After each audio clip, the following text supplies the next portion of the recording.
नमस्कार, आप देख रहे हैं न्यूज़ फॉर नेशन और मैं स्वाति पांडे आपके साथ।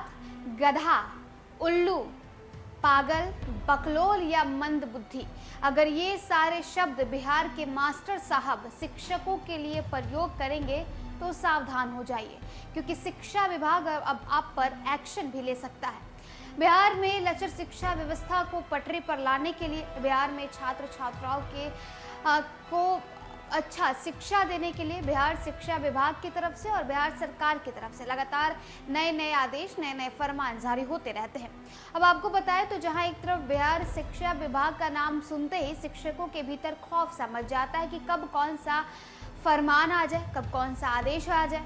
अब नया आदेश शिक्षा विभाग की तरफ से जो जारी किया गया है, उस आदेश में ये कहा गया है और तमाम जिला शिक्षा पदाधिकारियों को लेटर भी लिख कर दे दिया गया है कि अगर स्कूलों में शिक्षकों के द्वारा छात्र छात्राओं के नाम को जोड़ तोड़ कर या तोड़ मड़ोड़ कर अगर बोला जाएगा तो शिक्षकों के ऊपर अब एक्शन भी हो सकता है।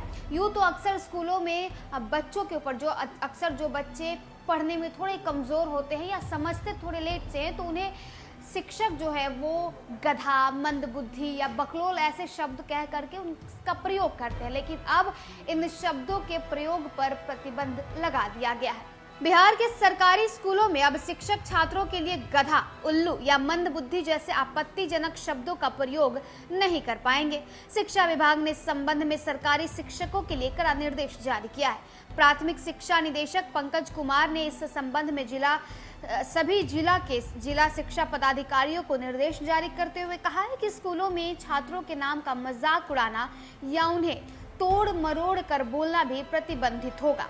कई बार स्कूलों में शिक्षक और छात्र बच्चों का उपनाम रख लेते हैं, जैसे पढ़ाई में कमजोर छात्रों को गधा या उल्लू, कमजोर यादाश्त वाले छात्रों को मंदबुद्धि आदि कह करके पुकारा जाता है। इसके अलावा कुछ शिक्षक बच्चों के नाम भी बिगाड़ कर पुकारते हैं, जैसे आलोक को आलोकवा आदि तमाम शब्द जो है वो प्रयोग किए जाते हैं। इससे छात्रों के आत्मसम्मान को ठेस पहुंचती है और इसका उनकी शैक्षणिक क्षमता पर विपरीत प्रभाव पड़ता है। शिक्षा विभाग ने अब पूरी तरीके से इन शब्दों पर रोक लगाने का निर्देश दिया है। इसके साथ ही सरकारी स्कूलों में कक्षा में पढ़ाई में तेज छात्र ही नहीं बल्कि कमजोर छात्रों को भी मॉनिटर बनाया जाएगा। मॉनिटर का चयन रोटेशन पद्धति से होगा, जिससे हर महीने किसी तेज छात्र और फिर किसी कमजोर छात्र को मॉनिटर बनाने का मौका मिलेगा। बताएं तो मॉनिटर उन छात्रों से संपर्क करेगा जो स्कूल नहीं आते और उन्हें स्कूल आने के लिए प्रोत्साहित करेगा, जबकि कक्षा में मध्यांतर यानी टिफिन का समय स्कूल छोड़ने वाले छात्रों पर रोक लगेगी।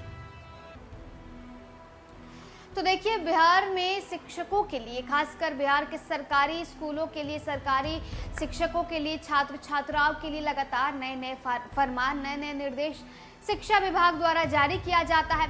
और अब जो नया फरमान जारी किया गया है वो खासकर बिहार के शिक्षकों के लिए, सरकारी स्कूलों के शिक्षकों के लिए है, जिसमें ये कहा गया है कि बिहार में शिक्षक यानी मास्टर साहब जो हैं वो बच्चों के नामों को बिगाड़ेंगे नहीं, उन्हें गधा, मंदबुद्धि, बेवकूफ़ ये तमाम शब्दों का प्रयोग वो बच्चों के लिए यानी छात्र छात्राओं के लिए नहीं करेंगे। और खासकर सरकारी स्कूलों में ये तमाम चीज़ें होंगी और खासकर मॉनिटर लोग के लिए भी कहा गया है कि मॉनिटर्स जो बनाए जाएंगे क्लास में वो रोटेशनल वाइज यानी एक महीना एक तेज तर्रार बच्चे को बनाया जाएगा, फिर अगले मंथ जो लास्ट बेंचर या कोई बेवकूफ़ बच्चा है, पढ़ने में थोड़ा पिछड़ा बच्चा है, उसे फिर मॉनिटर बनने का मौका बिहार के सरकारी स्कूलों में दिया जाएगा। तो देखिए, नया निर्देश बिहार सरकार की तरफ से, शिक्षा विभाग की तरफ से स्कूलों को लेकर के, शिक्षकों को लेकर के क्या कुछ दिया गया, ये हमने आपको बताया। फिलहाल इस अपडेट में बस इतना ही। आप देखते रहें न्यूज़ फॉर नेशन।